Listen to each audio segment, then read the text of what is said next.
Namaste YouTube family, thoughts with cooking ह्या चॅनलमध्ये तुमचा मनापासून स्वागत आहे। आज मी बनवत आहे समोसा। त्याच्यासाठी मी इथे 2 वाटी मैदा घेतलेला आहे। त्याच्यामध्ये मी 1 चम्मच ओवा टाकलेला आहे आणि मीठही टाकलेलं आहे त्याच्यामध्ये। आता मी इथे तेल चांगलं तापून घेतलेलं आहे। तेल टाकून मी ह्याच्यामध्ये चांगल्या चमच्याच्या साहाय्याने सगळं मिक्स करून घेते। तेल आपण गरमच करून टाकल्याने आपले समोसे जास्तच कुरकुरीत आणि मस्तच असे होतात। आता हे सगळं मिक्स करून झालेलं आहे।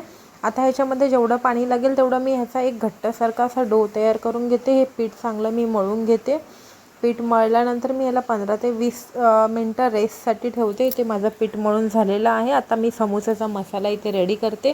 गॅसवर मी एक पातेला ठेवलेला आहे, त्याच्यामध्ये तेल टाकलेलं आहे। तेलामध्ये मी इकडे सगळं पंचफुरण टाकलेलं आहे, म्हणजे की राई, जिरं, बडीशोप, मेथी हे सगळं असं असतं। हे चांगलं तडतडलं की मी ह्याच्यामध्ये बाकीचे मसाले टाकते। मी ह्याच्यामध्ये लसूण आणि अद्रक कांद्याचा वापर नाही करत आहे। ह्याच्यामध्ये मी आता वाटाणे टाकलेले आहेत। वाटाणे माझे टाकून झालेले आहेत आणि ह्याची टेस्ट चांगली येण्यासाठी मी ह्याच्यामध्ये थोडीशी हिंग टाकलेली आहे, हळद टाकलेली आहे। 2 चम्मच मी ह्याच्यामध्ये लाल तिखट टाकलेलं आहे। लाल तिखट माझं इथे टाकून झालेलं आहे। मीठ टाकलेलं आहे आणि थोडासा गरम मसाला टाकलेला आहे। गरम मसाला माझा टाकून झालेला आहे। आता ह्याच्यामध्ये मी थोडंसं ब्लॅक सॉल्ट म्हणजेच काळं मीठ टाकते, आमचूर पावडर टाकते। हे सगळं टाकून झालेलं आहे। आता मी इथे धणे 1-2 असं वाटून घेतलेलं आहे, ते टाकून मी ह्याला चांगलं असं ढवळून घेतलेलं आहे। इथे मी 5 ते 6 असं मीडियम बटाटे उकडून त्याचे साली काढून ते स्मॅश करून ह्याच्यामध्ये टाकून दिलेलं आहे। इथे मी तळलेले शेंगदाणेही टाकलेत। हे सगळं मी चांगलं मिश्रण मिक्स करून घेते।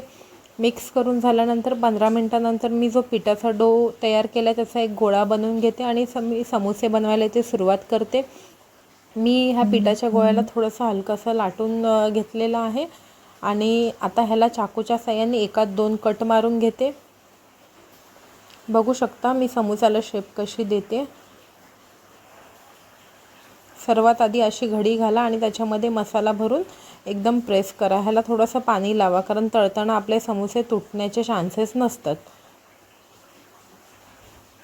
हे खायला खूपच टेस्टी लागतात आणि आता पावसाळा सुरू झालेला आहे, तर तुम्ही पण नक्कीच ट्राय करा। तुम्ही माझ्या जर चॅनलवर नवीन असाल तर माझ्या चॅनलला सबस्क्राईब करा आणि व्हिडिओ बघण्याआधी माझ्या चॅनलला एक लाईक नक्कीच करा।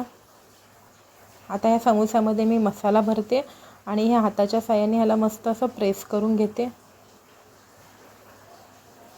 इकडे माझा समोसा रेडी झालेला आहे। हा एक प्रकार आणि आता तुम्हाला दुसरा एक प्रकार मी बनवून दाखवते समोसाचा। तुम्ही पण नक्कीच ट्राय करा। खायला खूपच छान आणि तोंडाची चव वाढवणारी अशी समोसाची रेसिपी। ह्याला एकदम हाताच्या साहाय्याने थोडंसं पाणी लावून ह्याला प्रेस करा, कारण तळताना हे आपले समोसे असे ह्याचा मसाला बाहेर नाही पडणार। अशा प्रकारे मी ह्याला फोल्ड केलेली आहे, याच्यामध्ये भाजी भरलेली आहे आणि मी आता हे सगळं प्रेस करून घेते। थोडंसं हलकंसं मी ह्याला साईडनं दाबून घेते। बघू शकता ही दुसरी पद्धत आपली अशी आहे। अशा प्रकारे माझे इकडे सगळे समोसे तयार करून झालेले आहेत। गॅसवर मी एक पातेला ठेवलेला आहे समोसे तळण्यासाठी, त्याच्यामध्ये तेल गरम करून घेतलेले आहे। आता अशा प्रकारे मी सगळे समोसे तळून घेते। बघू शकता इथे माझे समोसे तळून होत आहे। हे सगळे प्रोसेस मी फास्ट गॅसवरतीच करते। किती छान आपले समोसे झालेले आहेत खाण्यासाठी। तुम्ही पण ही रेसिपी नक्कीच ट्राय करा। व्हिडिओ आवडला असेल तर एक लाईक आणि सबस्क्राईब पण करा। व्हिडिओ शेवटपर्यंत बघितल्याबद्दल धन्यवाद आणि माझ्या चॅनलला जास्तीत जास्त शेअरही करा, लाईक करा, सपोर्ट करा। धन्यवाद, थँक्यू।